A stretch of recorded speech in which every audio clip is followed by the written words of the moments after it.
입장에서는요 금방 끝납니다. 김수영의 시는 여러분들 김수영은 뭐 많이 들어봤죠? 대표작 뭐가 있습니까? 네? 그럴 리가요. 그럴 리가 없어요. 김수영 하면 풀이 눕는다. 동풍에 나무께 풀이 눕고 눌러? 폭포 두려움없이 떨어지죠. 고든 소리를 내면 고든 소리는 소리 나오면서 떨어지는 거. 그 다음에 어느 날 고궁을 나오면서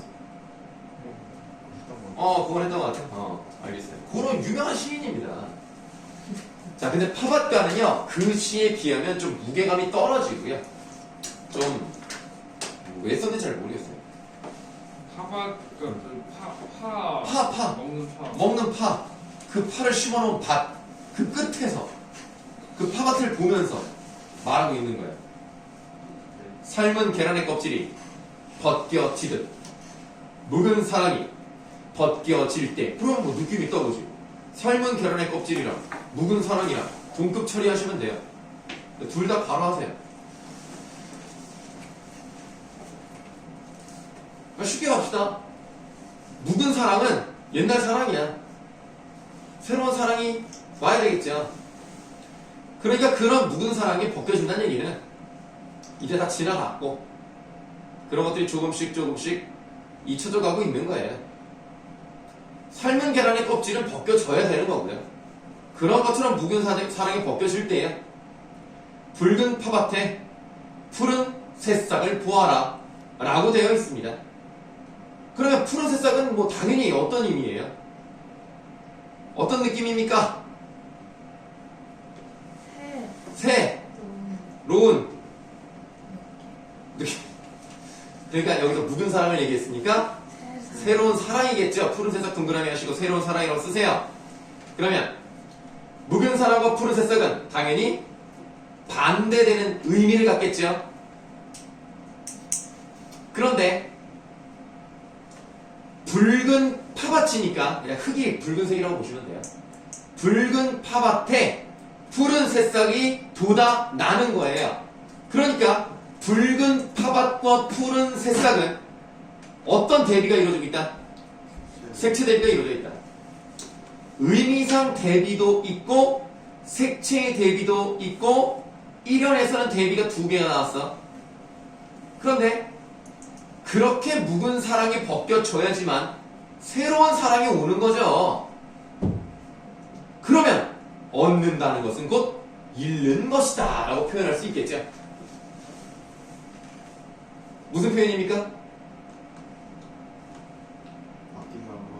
앞뒤가 안 맞는 뭐죠? 역설이죠. 여러분들 그런 거죠. 새로운 사랑을 얻으면 당연히 옛날 거는 사라지는 겁니다. 그래서 얻는 것은 뭐 잃는 것입니다. 그냥 이런 구조가 계속 반복된다고만 보시면 돼요. 가보죠. 먼지 앉은 석경 너머로. 석경이라는 것은 유리거울을 말합니다. 거울이야, 거울 그냥.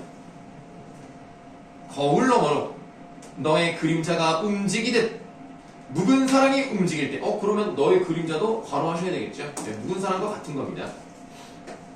그럼 그 거울 너머로 너의 그림자가 움직이듯 묵은 사랑이 움직여. 그러면 너의 그림자의 너는 누구겠냐? 누구겠냐? 응? 아니, 어렵게 생각하지 말고 그래 승은아 좀 크게 좀 얘기해봐. 뭐라고? 너가 누구겠어? 그래, 사랑하는 사람. 그런 사랑하는 사람의 추억. 그렇게 자꾸 떠오를 수 있죠. 그렇게 묵은 사랑이 움직이는 겁니다. 추억이 막 떠올라요. 그럴 때 어떻게 해야 돼? 붉은 파밭에 푸른 새싹을 봐야지.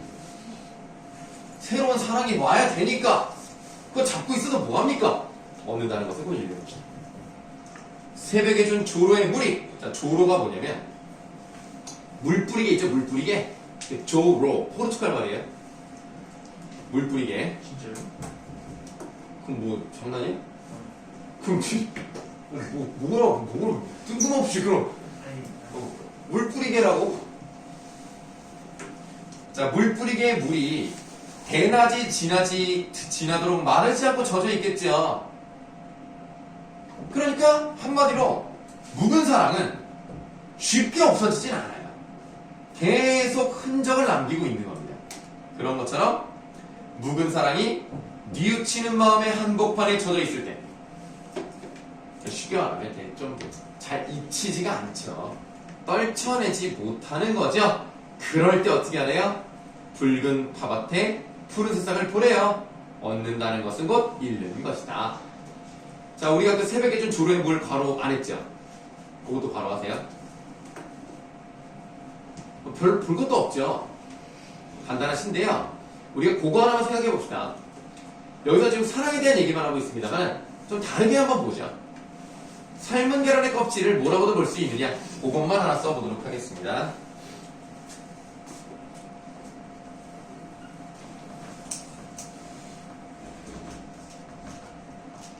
이런 것을 의미할 수도 있다는 거죠. 그러니까 뭐 사랑이라는 것이 꼭 우리가 알고 있는 어떤 뭐 흠모, 연모의 감정이 아닌 과거에 대한 집착, 그러니까 거기에 자꾸 매여 있으면 안 된다는 거죠. 그런 것들이 자꾸 우리를 잠식해 올 때 아니야, 잘못된 가치관, 잘못된 습관 이런 것들은 버릴 때 버릴 줄 알아야 된다. 뭐 이런 의미로도 볼 수 있어요. 새벽에 준 조로의 물도 바로. 네, 그것도 바로예요. 뭐 별로 뭐 별거 없지요. 다음 별을 굽다를 보시겠습니다. 제목도 희한하네. 다시 한번 여러분들, 김혜순이라는 사람이 쓴 시는요, 사실 김혜순이라는 사람이 그렇게 뭐 유명하거나 영향력이 있다 이렇게 생각하지는 않습니다만, 이 별을 굽다가요, 선생님 기억이 맞다면 4년 전에 한번 실렸었어요. 3, 4년 전에. 물론 그때도 수능 연계 되지 않았습니다만 또 나왔어. 내 생각에 그래요. 수능 특강도 고루고루 나와야 되잖아요. 뭐 시대별로. 그 다음에 여성 시인을 꼭 보통 뒤쪽에 넣어요. 그렇더라고. 왜냐면 옛날에는 이제 남성들이 주로 시를 썼으니까. 그러니까 남성 시가 많은데 뭐 여성도 좀 이제 넣어줘야 되잖아요. 비율을 맞춰야 되니까. 그럼 이제 여성 시는 뒤쪽에 이제 많이 되는데 보통 나오는 사람이 문정이. 그 다음에 나문이랬다. 갑자기 호박고구마인 줄 알았네. 나희덕. 네, 나희덕. 그리고 한 명 하면 더 이제 김혜순인데 보통 이 김혜순보다는 이 둘이 다 제일 잘 나와요.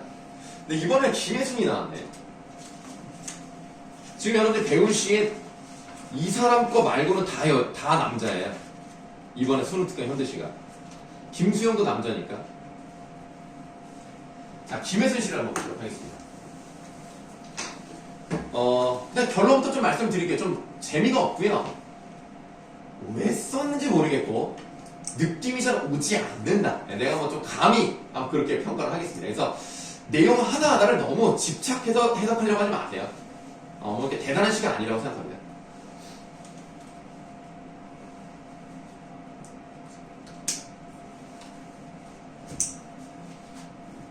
사당역 4호선에서 2호선으로 가득하려고. 니네 4호선 타봤냐? 4호선 타고 어디까지 갈 수 있는지 알아? 어디 갈 수 있게? 제일 유명한데. 과천 서울랜드를 갈 수 있어요. 그 지하철역 바로 이렇게 나오면 있어요. 가기 편합니다. 4호선은 파란색이에요. 2호선은 초록색. 예? 초록색이에요. 인천 1호선 파란색 아니야?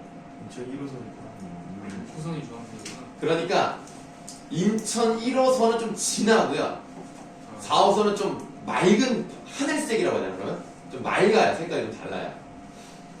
그래서 2호선이 초록색이고 2호선은 진짜 복잡해요. 2호선 지옥철이야 정말.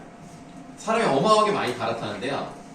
갈아타려고 에스컬레이터 이런 단어도 참 안 쓰는데 에스컬레이터 내모하시고. 네, 그냥 한번 씁시다. 현대 문명입니다.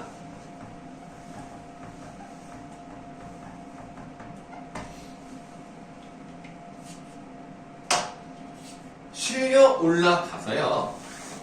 뒤돌아보다 마주친 저 수많은 얼굴들 모두 밑줄 붉은 흙가면. 얘네들이 이 붉은 흙가면이라고 표현을 했고요. 그럼 이언을 보시면 무표정한이라는 말이 나왔어요. 그러니까 이 붉은 흙가면에다가 쓰세요. 무표정한, 그냥 요것만 하나 쓰시고, 요거랑 같은 거야 지금. 그 다음에 이제 우리가 또 더 뒤에 쓸 건데요. 이렇게만 쓸게요. 삶의 열까지만 쓸게요. 자, 여러분들 무표정하다는 건 좋은 거예요, 안 좋은 거예요? 안 좋은 거죠. 아무 생각이 없고 감정이 없는 그런 느낌이란 말이에요.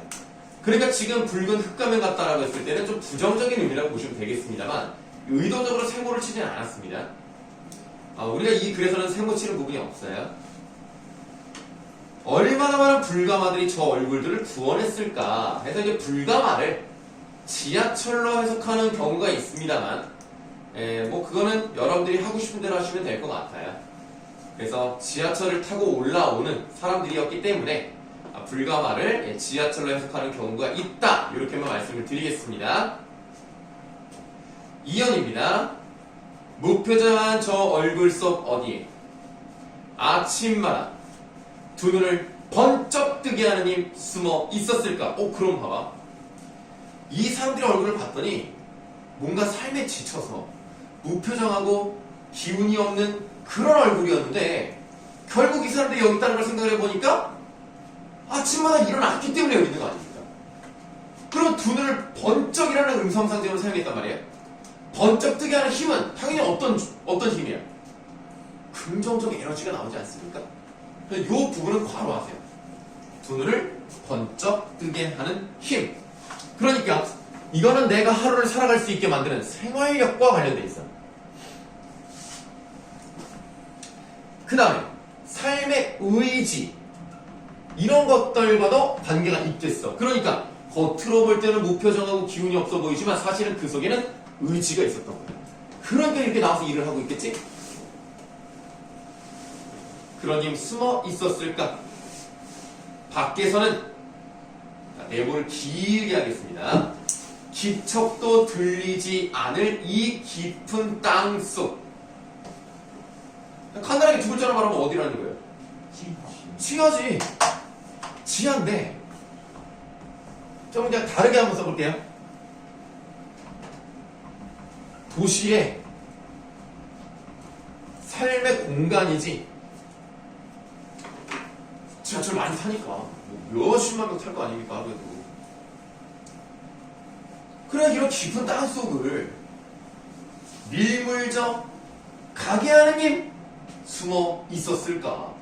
저 깊고 깊은 땅을 사람들이 쫙 밀고 가게 하는 힘 어디서 나왔냐는 거야. 분명히 그 사람들 속에 그런 열정과 의지가 있었을 거라는 거죠. 가게 하는 힘 바로 하시면 되겠습니다. 요거는 조금 뭐 다르게 써볼까요? 아까 우리가 그 괄호친 부분에는 뭐 생활력과 삶의 의지를 썼으니까요. 여기는 일터로 향하는 힘, 뭐 요 정도로 한번 써보도록 할게요.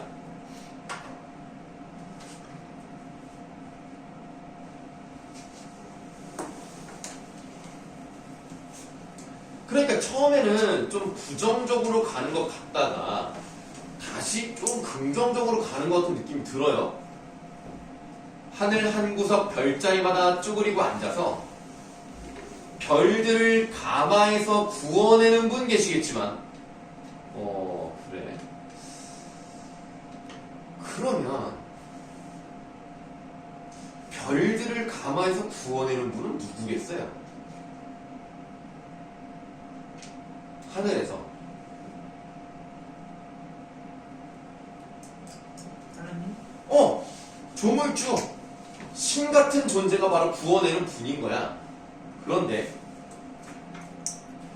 아까 아까 1연에서 불가마들이 저 얼굴을 구원했을까라고 표현했죠. 그러니까 이 별은 무엇을 의미한다고도 볼 수 있겠어요?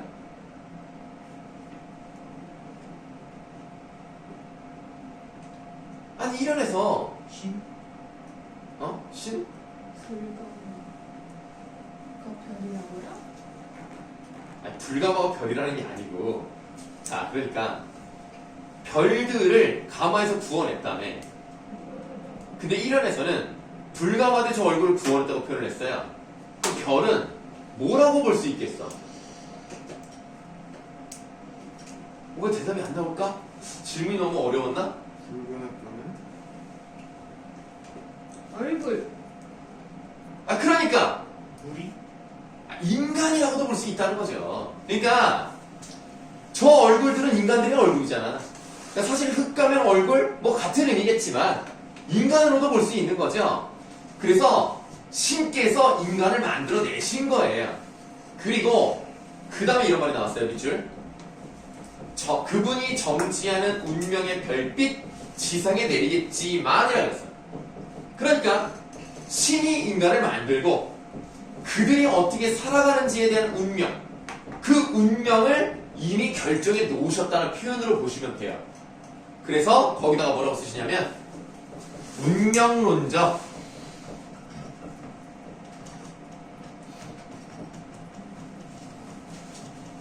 인생관을 나타내고 있는 겁니다. 사람에게는 이러한 운명이 다 정해져 있다고 생각을 하는데요.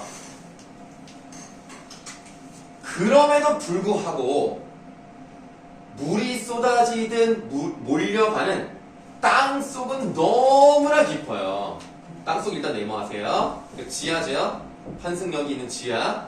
너무나 깊어서 그 별빛이 여기까지 닿기나 하는지라는 말은 별빛이 닿는다 안 닿는다 안 닿으니까 신이 선물해준 운명이 적용되지 않는다는 얘기야. 그래서 서리법이라고 봐요. 여기는 분명히 신께서는 어떤 운명을 만들어 놓으셨고 인간에게 이렇게 살아가라고 던져 주셨지만 이곳은 너무나 깊어서 그 운명이 전해져 내려오지 않아요. 그러니까 이 사람들은 어떻게 살아가겠어? 운명대로 살아가는 것이 아니라 자기의 의지와 열정을 가지고 살아가겠죠. 그 얘기를 하고 싶은 겁니다. 근데 이렇게 설명을 많이 한다는 얘기는 시가 별로란 얘기예요. 여기서 운명이 별로 안 좋은 건가요? 뭐 안 좋다 좋다 이렇게 표현하기보다는 운명대로 살아가는 사람들은 아니다. 자신의 삶을 자기가 살아간다 이렇게 생각하면 될 것 같아요. 수많은 저 사람들 몸속마다에는 괄호하세요. 밖에선 볼 수 없는 뜨거움이니까 뭐가 있는 거야 그 사람들 속에는. 의지. 좋아요. 근데 뜨거움이니까 좀 다르게. 열정. 그렇지. 뜨거운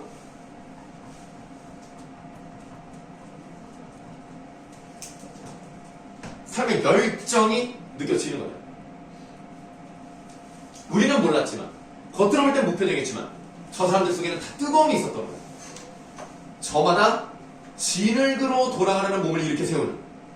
이게 무슨 말이야? 진흙으로 돌아가는 게 무슨 뜻이야? 그렇지. 그러니까 사람이 되기 전이잖아. 왜냐면 가마에서 구워져서 사람이 됐다면 진흙은 그 이전이잖아. 그 이전 돌아간다는 거는 죽음 또는 아무 에너지가 없는 상태. 그렇게 돌아가려는 몸을 이렇게 세웠다면 그 불가마가 있었기 때문이겠죠. 불가마 바로 하세요. 그래서 이 불가마는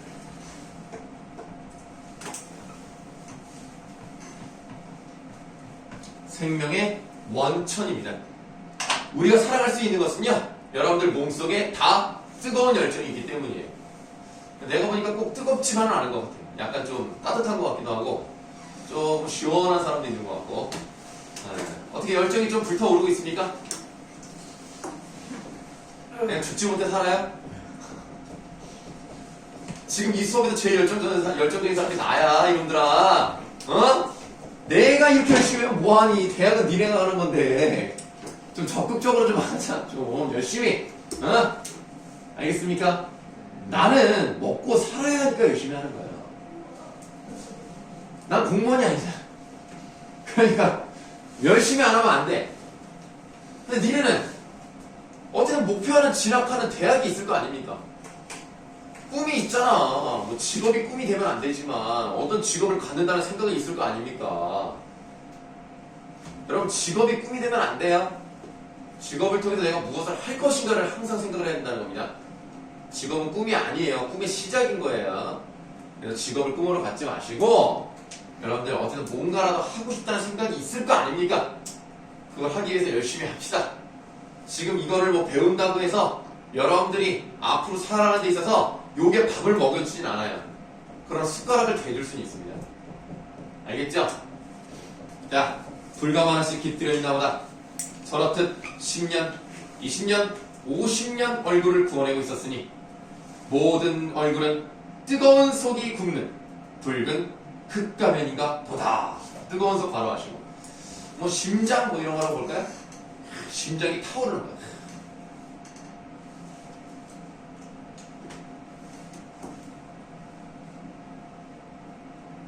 그래서 결국에는 뭐 긍정적 얘기인 거예요. 처음에는 좀 아닌 것 같았는데 뒤로 갈수록 결국 인간을 긍정하는 얘기입니다. 이렇게 해서 이제 별을 굽다까지가 끝이 났습니다. 여러분들 이번 주에는 꼭 수능 특강을 좀 구해 오세요. 이번 주에는 분명히 나올 겁니다. 지금 뭐 연기가 자꾸 연기해가지고 이번 주에 나올 것 같으니까 한번 서영문고라든가 전화를 해보시고 사오시든지 아니면 인터넷 주문하셨으면 이제 이번 주에는 올 거예요. 그래서 다음 주에는 책을 좀 가지고 오세요. 수능 더 사야 되죠. 일단은 몸매가 그런 거. 네, 되게 세 개 다 사오세요. 사오시는데 수업은 문학을 이제 위주로 하고요. 문법을 좀 건드려 볼 거고요. 그 다음에 독서는 숙제로 나갈 거니까 일단은 가지고 지금 여러분이 계속 숙제가 없었단 말이에요. 독서부터 숙제가 나갈 거고요. 그 다음에 문학 같은 경우는 뭐 아마 학교에서도 풀긴 풀 거예요. 그러니까 그때 받아봅시다. 정확히 몇 분이에요? 40분. 그럼 뭐 벌써 뭐 가면 좀 섭섭하니까 그냥 되는 데까지만 해봅시다.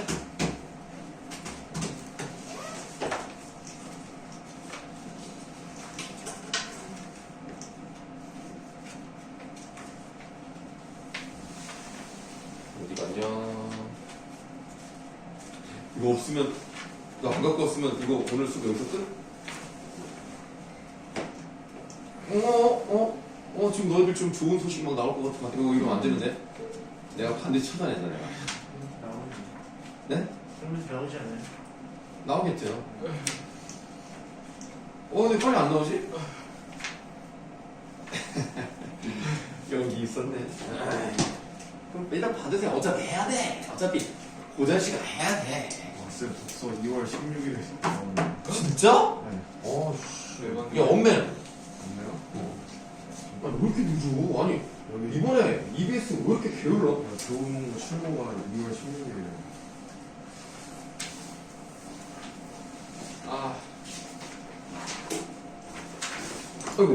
아이고. 선생님 다칠 뻔했잖아, 원혁아. 가방을 다쳤고. 가방은 다쳐도 돼. 야, 가방이 소중해, 내가 소중해. 그냥 쓰레기. 자, 그럼 더 이상 얘기할 필요 없습니다. 여러분, 누앙사라는 작품은 예전에도 선생님이랑 일부분이라도 배운 적이 있을 겁니다. 그런데 이 누앙사가요, 좀 희한한 게 뭐냐면, 원래 선생님이 가지고 있는 자료뿐 아니라, 다른 모든 책에 있는 자료와 좀 달라요. 난 이게 왜 그런지 모르겠는데, 수능 특강에 좀 다른 버전을 실었는지, 내용이 살짝 다른 부분이 있습니다. 네, 그래서 좀 봐야 돼요. 일단은, 여러분들, 이 누앙사를 그래도 배워본 사람이 있을 거예요. 이 누앙의 뜻이 뭔지 아십니까? 배운 사람이 없나요? 예, 알겠습니다. 수능이 뭐라고? 따라왔어요. 자, 누앙이라는 것은 누추한 거리, 거리. 그래서 누추한 거리에서 부르는 노래 또는 누추한 집에서 부르는 노래 이렇게 해석을 해볼 수가 있는데요. 근데 일단 가난해요. 좀 결론부터 좀 말씀을 드리면 가난하지만 결국 그것을 원망하지 않고 유교적 가치관을 따라서 살아야 되겠다로 끝나거든요. 그래서 도를 즐기는 공간이 됩니다. 그래서 이걸 이제 그 낙도라고 하죠. 낙도. 안빈 낙도. 원래 여러분들 일반적인 설은 뭐냐면 박인노라는 사람이 임진왜란 때 전쟁에도 참여했을 정도로 뛰어난 장수입니다. 물론 나이는 많았지만 그런데 임진왜란이 끝나고 나니까 나라가 망했잖아요. 그러니까 양반들에게도 줄 월급 땅이 없는 거야. 다 날아갔으니까 피폐해졌으니까. 그래서 중앙에 있지 못한 지방직들 이런 사람들은 좀 대우를 잘 못 받아서 박인로 같은 사람도 무관이니까 양반임에도 불구하고 먹고 살기가 힘들어서 자기가 그렇게 고생했던 그런 이야기를 썼다라는 게 정설입니다. 그런데 일부 또 어떤 관점이 있냐면 다른 기록을 살펴보면 박인로가 이 정도로 가난하진 않았다. 그러니까 이거는 실제로 박인로가 자신의 이야기를 쓴 것이 아니라 어려운 국가적 상황에 맞춰서 소설처럼 허구적 인물을 내세워서 나라가 이렇게 힘들지만 어떻게 살아가야 하는가를 보여주는 작품이다. 이렇게 해석하는 관점이 있기도 합니다. 보통 수능 특강에서는 정설도 물론 중요하지만 너무 지루하거든. 맨날 똑같은 걸 하면. 근데 약간 슬쩍 이렇게 다른 관점을 넣기도 합니다. 이번 수능 특강이 좀 그랬습니다. 그래서 여기 여백에다가 오른쪽 위에 뭐 여백이 있죠? 거기다가 한번 써보도록 할게요. 지금 선생님이 한 말을 정리해서 쓰도록 하겠습니다.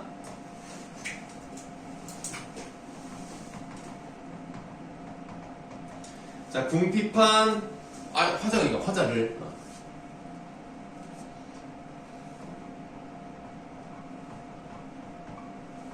궁핍한 화자를 내세워서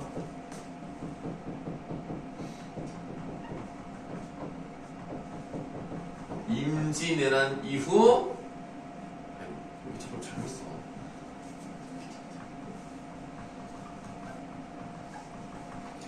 피폐한 상황을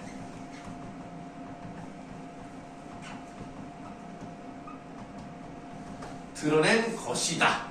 그러니까 이 궁핍한 화자는 자기가 아니다. 이런 관점도 있다는 얘기입니다. 허구적인 화자를 내세웠다는 거죠. 뭐 이런 관점이 있다는 겁니다. 뭐 이게 답이라는 게 아니에요. 자, 그러면 이제 우리가 원래는 이게 글의 갈래가 가사기 때문에 연구분이 없어요. 근데 여러분들 읽기 좋으라고 나눠놓은 겁니다. 가사라는 것은 한 줄을 일반적으로 사음부로 끊어 읽어요. 그래서 어리고 우월할 건 이내 위에 더는 없다. 이렇게 세 글자, 네 글자, 네 글자, 네 글자가 반복되는 형태로 갑니다. 어리고는 어떻게 해석을 해요? 중세 때. 어리석고 우월하다는 것도 좀 뭐 멍청하다 뭐 이런 얘기인데 좀 그렇게 해석하면 좀 그러니까 뭐 우매하다. 그러니까 이제 어리석다. 그냥 그렇게 생각하시면 돼요. 세상 물정을 모르는 것은 내 위에 더는 없다는 뜻입니다. 그러니까 뭐예요? 내가 가장 어리석다란 얘기입니다. 나처럼 이렇게 못난 사람이 없구나. 자기가 잘 살아가지 못하고 있으니까. 기륭 화복을 하늘에 붙여두고 라고 되어 있어요. 잘 되고 못 되고 화를 입고 복을 받는 건 다 하늘에 달려있다는 겁니다. 그럼 뭐가 나와 있는 거죠? 그렇죠. 운명론적 세계관이 나타나 있는 거죠.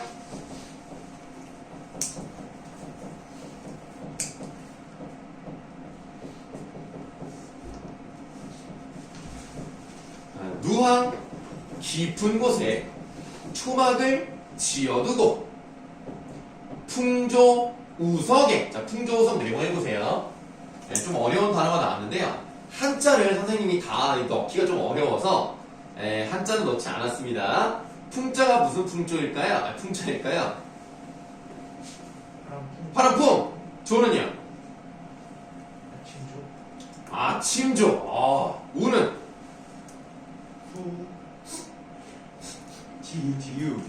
비우. 석은? 저녁석. 그리고 뭐야? 아침 바람의 저녁비란 뜻이에요.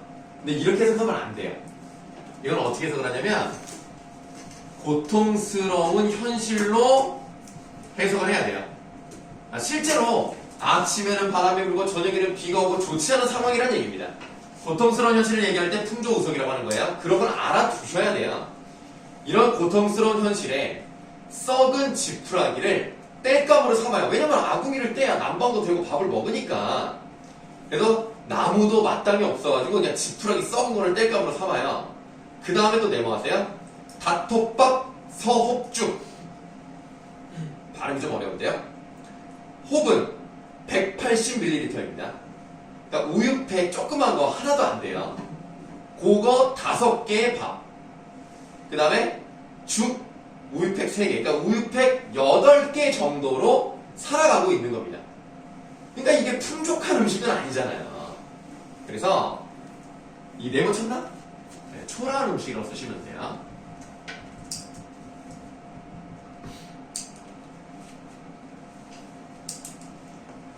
자, 초라한 음식을 그렇게라도 먹어야 되니까 땔감으로 삼아가지고 아궁이를 떼니까 연기가 어때? 아니, 그러니까 거기 뭐라고 써요? 하도 하시가 뭐야? 많기도 많구나. 요 정도면 우리가 이제 고3이면 그냥 해석이 돼야지. 이 정도는 풀이도 안 해줘. 다 안다고 생각한단 말이야. 그 다음 줄부터가 새로운 내용입니다. 난 누학사를 그렇게 많이 가르쳤지만 이런 내용을 처음 봤거든요. 얼마 만에 받은 밥을 헐벗은 자식들은 장기 버려 졸밀듯 나아오. 혹시 졸이라고 써있나요? 내가 잘 붙여놨구나. 얘들아, 장기 버려 졸밀듯 나오니까 무슨 뜻이냐?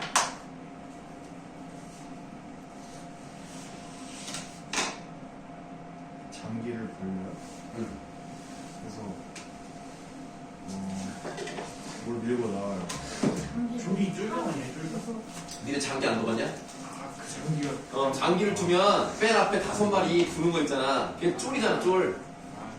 걔네를 이제 앞으로 보낼 거야. 그렇게 밀어도 가는 것처럼 애들이 막 밥줘 하면서 나오는 거야. 인정천리에 차마 혼자 먹으러 가.